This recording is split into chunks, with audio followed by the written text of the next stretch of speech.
Good evening. It is now 5 o'clock on June 6, 2023. I'd like to call the Board of Election Commissioners meeting to order. Pursuant to the open meeting law, any person may make an audio or video recording of this public meeting or may transmit the meeting through any medium. Attendees are therefore advised that such recordings or transmissions are being made, whether perceived or unperceived by those present, and are deemed acknowledged and permissible. Commissioners, good evening. It's good to see you. Okay. I'm going to start with the roll call attendance. Commissioner Dennis. Here. Commissioner Campos. Commissioner Robitaille. Here. And Chairman Lyons is present. Okay. Item number 2 on our agenda for this evening is citizens input. We don't have anyone who was signed up for tonight. So can I please get a motion to accept the minutes from the August 8th, 2022 meeting of the Board of Election Commissioners? Motion to accept the meetings of the August 8th, 2022 meeting. Okay, motion made by Commissioner Dennis. Can I get a second? Yes, I get a second, sorry. Motion made by Commissioner Dennis, seconded by Commissioner Robitaille. I'm going to do a roll call. Commissioner Dennis? Yes. Okay, Commissioner Campos? Commissioner Robitaille? Yes. And Chairman Lyons votes yes. All right, Commissioners. As you can see from the packets in your binder, steal. Commissioner Campos is for the moment. We do have a summation of the minutes from 2022. Okay, and the summary sheets are on the second part of your binder for tonight's meeting. I want to start with a review of the 2023 municipal census, which actually we just officially started the second phase of the 23 census. I'm going to get to that in just a few minutes. But starting on February 1st, the municipal census was mailed out to approximately 45,000 households. I awarded the contract to Universal Wild as they had printed the census for 2022 and 2021 as well. A press release was issued to the Herald News, WSAR, Fall River Community Media, and to the Radio Imigrante, their Portuguese version. We're going to try to butcher the title of their program. I sent that press release out on January 25th to inform all residents that the municipal census would be arriving in their mailbox. The manufacturing cost for the census, which was per our contract, was $16,443, with the postage cost of $19,834 approximately. So per the law, we had 20,420 residents who did not reply to the annual census for 2023, unfortunately. And I've done a number of local interviews as well as a number of press releases since January 25th. So if I do not receive the municipal census form for residents by the first Monday in June, those residents unfortunately are made inactive. Their names will end up on the inactive voter list, and we have to follow up by sending them a confirmation card just to attest that they still reside in Fall River. It will take their name, if they reply to it, off of the voter inactivity list, and that way they will not have to show an ID when they go to vote on the September 19th preliminary election. Unfortunately, it does not update their census year. For anyone who is listening, please return your 2023 municipal census, because it is very important to update your census year, as well as for all of the reasons that I have laid out for the interviews I've done previously. It ties into having an updated voter list, an active voter list for the city of Fall River. We also have public and private grants that are applied for by the VSO, the Council on Aging Director, the Board of Health. So it is critically important for the city as a whole when it pertains to public and private funding that's going to come into Fall River to have an updated municipal census list on record. So those cards, I just had a conversation with our vendor, Jim Bailey, who works for Universal Wild. He's in the process of putting together the estimate, but based upon the conversation I had with him, it's looking like the cost to manufacture the cards for the upcoming 2023 will be $4,500 with an estimated postage cost of $7,000 approximately. Those figures will be determined possibly by the beginning of next week. So as of today, the city of Fall River has 56,517 registered voters. So it is slowly ticking up day by day. We do receive registrations online in the mail, as well as directly from the Registry of Motor Vehicles. And just a heads up for the commissioners to know, as well as for the public at large, because this is a very frequent call into my office. Anyone who does any type of transaction with the Registry of Motor Vehicles, they automatically enroll you to vote. That's been, I think, in place since 2020, but as of January 1st, 2023, even if you go to tell the clerk at the RMV that you're already enrolled, they are still required by law to input you, to register you to vote. So we will receive the notification that you did a transaction with the RMV, and we'll send you an acknowledgement notice in the mail, as well as a 2023 vote by mail application, which is a requirement of the Votes Act. The voter registration deadline, as of 2022, is now 10 days before election. I think Commissioner Dennis, you may have known this from previous years. Up until 2022, when the Votes Act was passed, it was previously 20 days before election. It is now 10 days before election.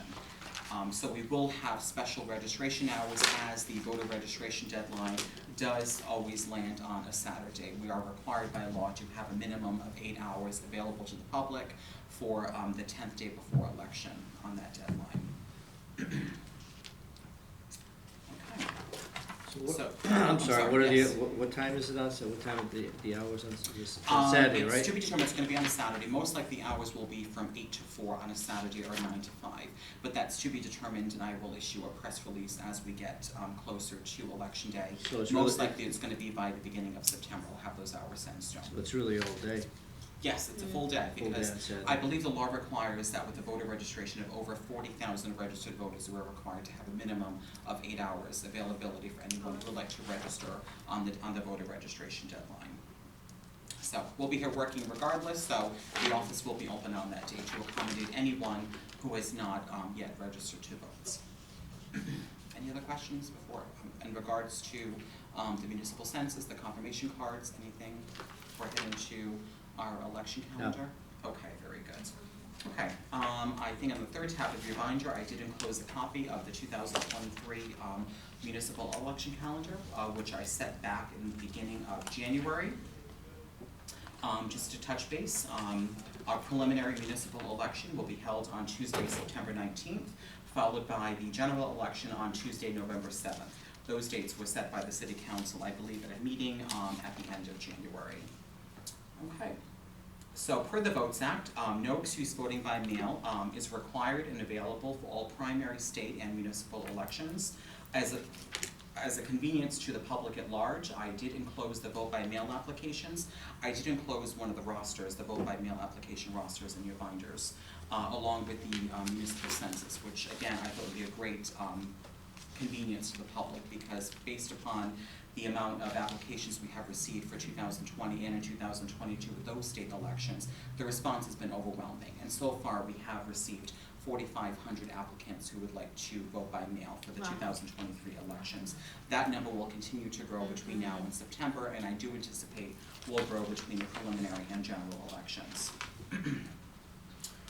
Okay. Absentee ballot applications were mailed out to all of our permanently disabled voters. That happened during the first week of January, and I also had sent out a second mailing for those who have not yet responded to their absentee ballot application as of June 2nd. We have 131 voters who have applied to vote by absentee. We do have a total of 210 permanently disabled voters who do receive an absentee ballot application to vote for every year's election. Those voters are required to have a signed affidavit by a physician on file with my office in order to receive an application mailed to them directly at the beginning of every January. Okay. Very important deadline to note, the deadline to apply for an absentee or vote by mail application is by 5 p.m. on the 5th business day before election. And because Government Center does close at 4 p.m., our office will be open until 5 p.m. to accommodate anyone who would like to drop off their application in person to the office window. Okay, so a couple of big changes that are going to be taking place that I have arranged for 2023, with thanks to the Votes Act of 2022, we are no longer required to have a checkout table at our polling precincts on election day. So I'm going to be taking advantage of that because I'm trying to make the process flow a little bit smoother on election day, as well as trying to keep the traffic flowing through with voters, making it much easier to get in, get their ballot, cast their ballot, and be able to leave the precinct in a timely manner. So there will not be a checkout table at the polling precincts on election day.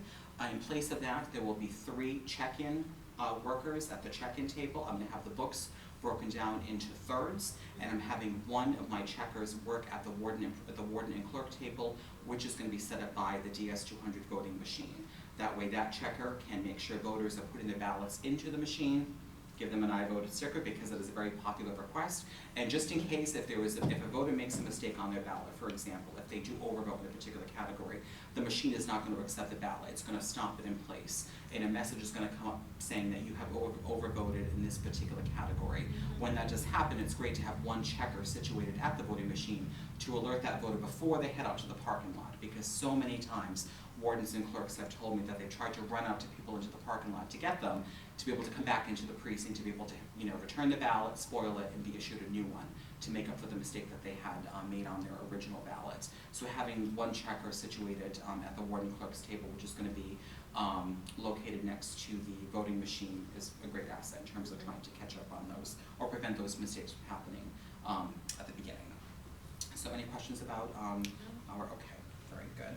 So the traffic will be much easier, and in terms of the checkers, it's also eliminating a workload, especially for our bigger polling precincts, because beforehand, the books always had to match. I think we experienced this last year when we were closing out one of our precincts at Batanzi Elementary, that the check-in book and the checkout book do have to be matched periodically throughout the day. So it's eliminating that extra step for the precinct warden to be able to make sure the books are in balance before they're closing the machine down and finishing the reports at the end of the night. So it is a great thing to take advantage of, and I've had conversations with surrounding communities to find out how it's worked for them, and it's worked out really well for those that have taken advantage of it. So it's time to, I think, kind of move the ball forward into the future and to make things. Is there any public notice on this? Is there any public notice going out to people? Oh, there will be, in yes. As Herald we get News? closer to election day, I wanted to get. Because you know what's going to happen. People. Oh, yes, very much. I know it's going to be quite a bit of surprise, and this is the first public acknowledgement of it. Yeah. And it's going to be, as we head closer to election time, I have a number of interviews I'm going to be doing with WSAR as well with local access to make the voters as best I can aware about the changes when it comes to voting procedures on election day. I think it's going to be much easier, welcome news to the public. I just think for those of us who have been voting for quite some time, we're very used to the process of checking in and checking out. This just eliminates that one step. Herald News is always looking to fill some copy on the front page. Maybe they'll. Yes, I'll definitely have to reach out to do a write-up about that. But I definitely try to always reach out to all of my media contacts with WSAR, the Herald News, as well as Fall River Access, just to make sure that the public is aware. And I want to do that, especially as we get closer to election time. So this is the first public announcement about the changes that will be taking place. Another big change that's a welcome news, I think, especially for my poll workers, is I'm not going to be sending the mail-in ballots to be processed at the polling precincts on election day, because it's an overwhelming workload for the precinct wardens to be able to have to check in, or in this case, check in all of the ballots and run them through the machine, especially when they're so busy with other duties on election day. So the Commonwealth gives all cities and towns the option to do advanced processing of ballots 9 days before election day. So we can have to end it the day before election, and we have an entire 9-day period to be able to advance process all of the ballots that we do receive by that period. The only ballots that obviously mail-in, walk-ins. All of the mail-ins, yes. So not just walk-in. We're not going to have any in-person early voting for municipal elections. These will be the ballots that have been requested by voters to vote by mail, they've been checked in by the office, and they're going to be processed down in Election Central. Again, notification has to be made within 21 days before that process takes place. So I'll make sure the public is aware about that as best I can through my through a press release as well as through my local interviews as we get closer to the preliminary election. But again, it's a great thing to take advantage of, because the workload, again, for the precincts as well as for my office, my clerks are working so long and so hard to make sure that these ballots are ready to be sent to the precincts on election day. It's so much easier to have them set and ready to go 9 days before election, so we can focus all of our efforts on preparing for election day, rather than trying to make sure that the police are there first thing in the morning to pick up trays of ballots, deliver them to the right precincts, and to go through the normal motion. So we're going to be taking advantage of the advanced processing of ballots, which I think, again, is a great thing, and especially when we head into bigger and busier state elections in 2024. It's an enormous undertaking. So we had utilized this in 2020, and it was a great benefit, because the idea of having to send thousands and thousands, and especially in 2020, we had 17,000 people request to vote by mail in November 2020. Right. So I'm anticipating, now that vote by mail has really caught on with the public at large, that we're probably going to have just about as many voters, if not more, possibly apply to vote by mail in 2024. To be determined, but we always want to, kind of Be play ready. it safe and just be prepared for it. So I do find that the advanced processing of ballots is a wonderful option to have, and we'll be doing that as we head closer to election time within that 9-day period before both the preliminary and the municipal election for this year. Okay. Alrighty, so all mail-in and absentee ballots must be applied for by 5 p.m. on the 5th business day before election, as I just mentioned. All ballots must be received by the Board of Elections office by the close of polls on election day in order to be counted. There will be a brand new permanently mounted ballot box mounted outside of the 3rd Street entrance. I was able to apply for some ARPA funding, and that was just recently approved by the Mayor's Opera Committee. So I'm in the process of having the contract signed with the mayor, and that ballot box should be ordered at some point during the middle of the Is it summer. gonna be on 3rd Street? Yes, rather than having, I think you probably have seen it, the Yeah. box that Chairwoman Susie Young had purchased back in 2020. It's a relatively small, simple plastic box that is not weather resistant. It's not really meant to be kept outside. Right. It's not durable, so it was something that desperately needed an upgrade. So it was very nice to find a company that does manufacture and produce secured ballot drop boxes. And to be able to get the money through opera funding was fantastic to have a ballot box permanently mounted outside of 3rd Street. Now that we have vote by mail, Yes. permanently instituted for all of our local and state elections. It's a How great often thing does for the that, public. how often you gonna plan on emptying that? On a daily basis, Daily? probably several, depending on the election, probably several Right. times a day. I know looking at our bigger, like in 2020, for example, we had to empty the box, probably at least twice a day, if not more, just because the overwhelming response from people who are voting by mail. Granted, it was during the pandemic, but we do have to check the box at least, twice a day at a minimum to make sure that it's, being checked, the ballots are being emptied, they're being processed, into the office. So we wanna make sure that process, is very smooth, as we head into election day, so at least twice a day. So is it, is it gonna be just one person go down? Probably 2 people. If I can't get down to myself, probably 2 of my clerks will go down to empty the ballot box and bring it back up to the office, because then it comes with a secured bin. That way the ballots can be transported back up to the office. So once you take them out, you can't open them? When they get Is it- back up- is it a bin where you take it out, it's secured, then it goes upstairs, and then it's reopened upstairs? Is that? Oh, no, we have actually like a travel bin that actually we put the ballots into to bring back upstairs, but the bin itself, the ballot box, will be permanently mounted outside of the 3rd Oh, Street okay. entrance. So it's a great thing to have rather than having the plastic one that we had for the past 2 years. It was only chained to the building, and I only could keep it out during the building hours, and I'd have to run back down after we were leaving for the day to bring back in and chain back out the next morning. So this is a great thing to have, I think, as we head into the future now that vote by mail is here to stay, and it is an overwhelmingly popular option by the public at large. I don't know, I may have missed it in your statistics, but what's the increase over election on mail-ins?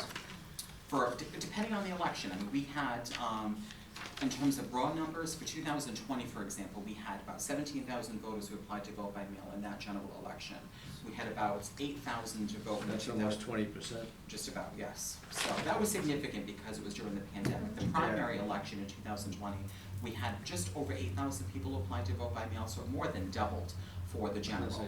And then heading into 2023, this will be the first time we will have vote by mail instituted for a municipal election. So as of right now, we have 4,500 applicants, and a lot of people responded to it because I enclosed the vote by mail applications with the municipal census, which I think was a fantastic idea. And actually, when I had my conference call at the end of 2022 with Secretary Galvin's office, they were actually talking about doing that. They recommended it to cities and towns because now vote by mail is an option for all local elections, and they actually redid the vote by mail application itself. I did enclose one in your package.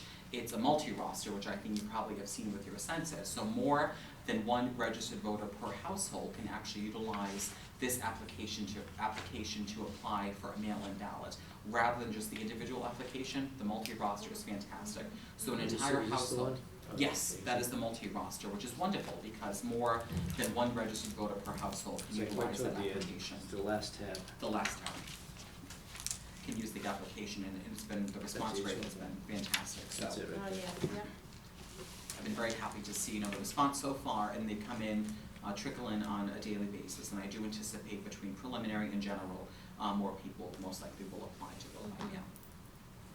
Okay. Any other questions, about the advanced processing or the changes in regards to election day procedures before we move on? No. Okay, very good. Okay, so as of today, if you look at the third tab behind the 2023 election calendar, I did type up a list for you of our 2023 municipal election candidates. As of June 5th, we have 5 candidates who are running for the office of mayor. We have 19 candidates who have requested nomination papers for the office of city council, and we have 10 candidates who have requested nomination papers for the office of school committee. 1 candidate has filed for mayor, that is Michael J. Vandal. Paulo Amaral filed officially for city council, and Charlie Chase has officially filed for the office of school committee. The deadline to submit nomination papers to me for certification is on June 28th at 5 p.m. And the deadline to request nomination papers to run for office in 2023 is on June 26th at 5 p.m. The filing deadline for all candidates who are running for local election this year is on July 18th at 5 p.m. All candidates are required per the city charter to file their nomination papers with the office of the city clerk, and that deadline is on July 18th. So after July 18th, Are we'll those have in here, confirmed- Mr. Chairman, are those in here? Oh, yes, that calendar is right in front. Oh, this It's one? on the, it's This on the one? it's on the first page of your 2023 election calendar. The most Oh, I see. prominent dates are Okay. right on top. So Okay. nomination papers were available Oh, I see, starting okay. April 4th, and then I put the most important deadlines will be the first 4.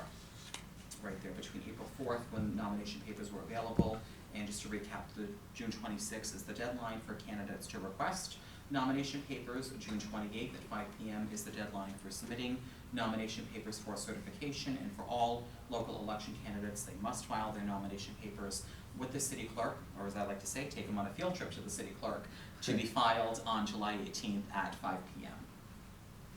As I also included the voter registration deadline, as well as the deadline to submit absentee vote by mail application included in the calendar, as well as the date and the time for posting the election warrants and election dates themselves.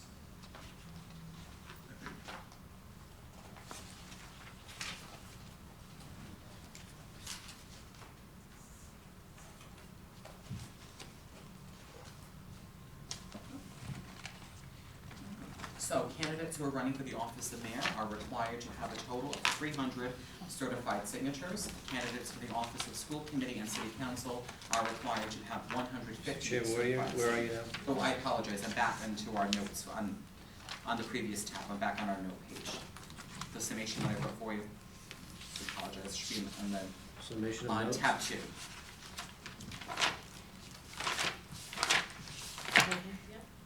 Oh, this here. Yeah, it's on the last page on your 2023 election calendar. Yep. And nomination Okay. papers, my apologies. I broke everything down for you from one thing No, to the that's next. Great.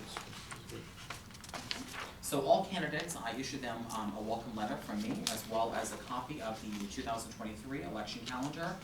Included with that, I gave copies of the information sheet about how to collect signatures for your nomination papers. I also issue a copy of the ordinance that pertains to the posting of political campaign signs, which is 60 days before election.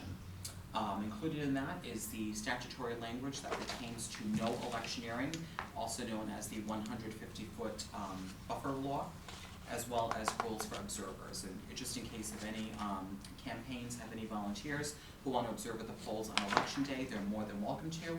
And I do include a copy of the do's and don'ts, the rules they must abide by, otherwise Those they are in do the not. back, right? Yes, that's going to be right behind. That's right on behind the calendar in the list of candidates.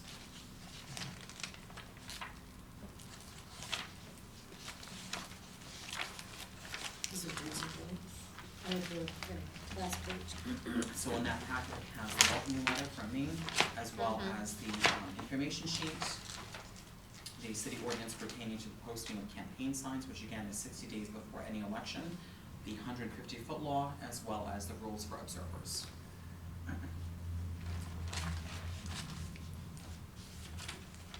And on your last tab, just for your convenience, because I know when it comes to election day, you're always invited and definitely encouraged to please visit all of the polling locations on election day. And that's the updated list. We do have, for the public to know, we have 27 voting precincts in the city of Fall River. Our two sub-precincts, just to note, were eliminated by the Commonwealth at the end of 2021 as a result of the 2020 federal census. We lost two voting spots? We did. We had two sub-precincts. We originally had Which ones were those? 6C1, which was at the Eastwood Fire Station on Eastern Avenue, as well as 5B1, which was at Choir Bishop Eat Apartments. We had two sub-precincts because the city had, yes, the city had previously been divided into two congressional districts. Now we are comprised entirely within the 4th congressional district, so the two sub-precincts were eliminated by the Commonwealth at the end of 2021 as a result of the federal census. So we had 29 before? We did have 29 in total.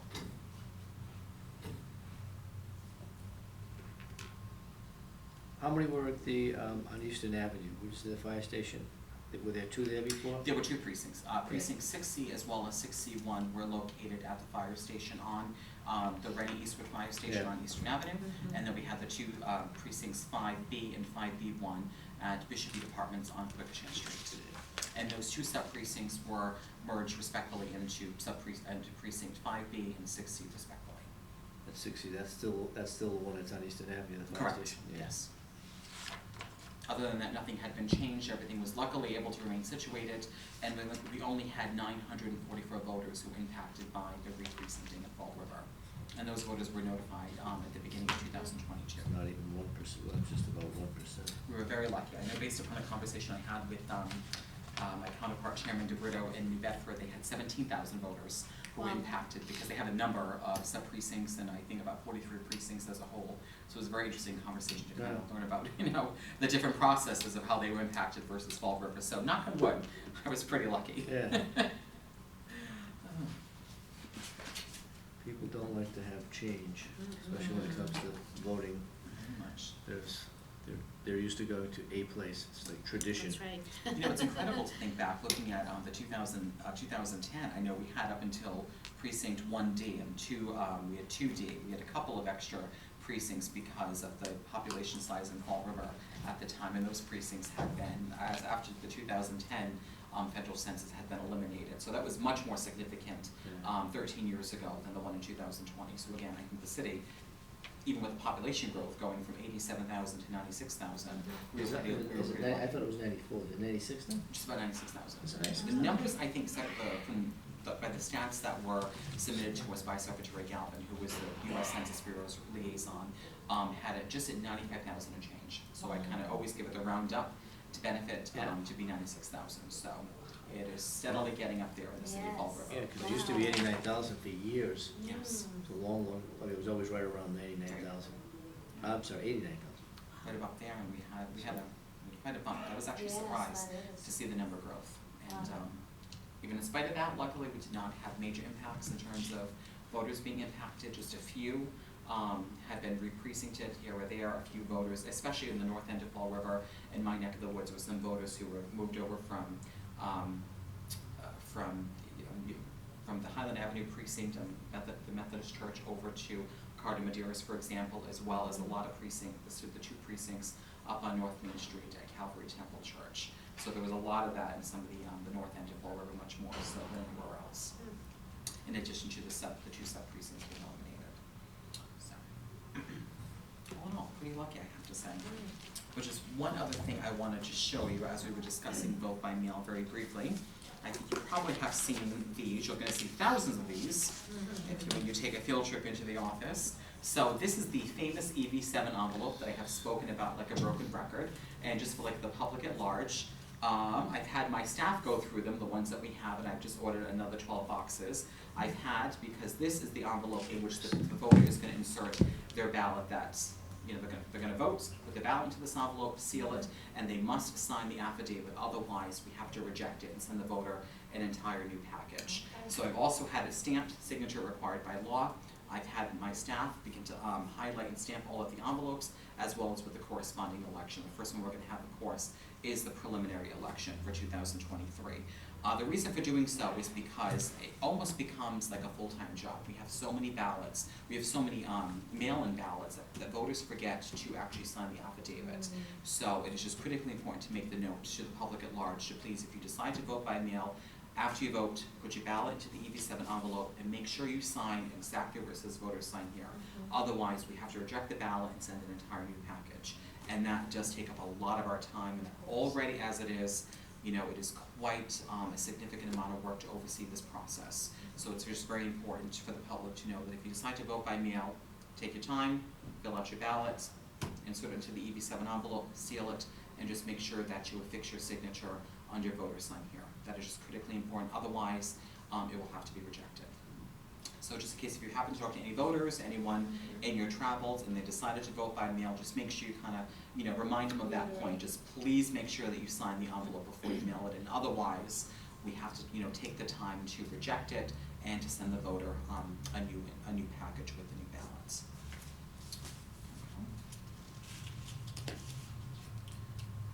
So I think that was pretty much it in terms of the summation that I put together for you. Did you have any other questions, anything I can go over? I do not. No, this is very good, this is very Yeah. helpful. Yes, This absolutely. is very This is nice to have. Yes. Totally. So I will, And it's even got our name on it. I know, it's great. yes, they're yours to keep, so we're gonna Wonderful. keep adding to it. Okay, with no other business before us, I'm gonna entertain a motion to adjourn. Motion to adjourn? Okay, motion made by Commissioner Dennis, seconded by Commissioner Robitaille. All in favor? Aye. Aye, okay. Our meeting is adjourned. Thank you very much, Commissioners.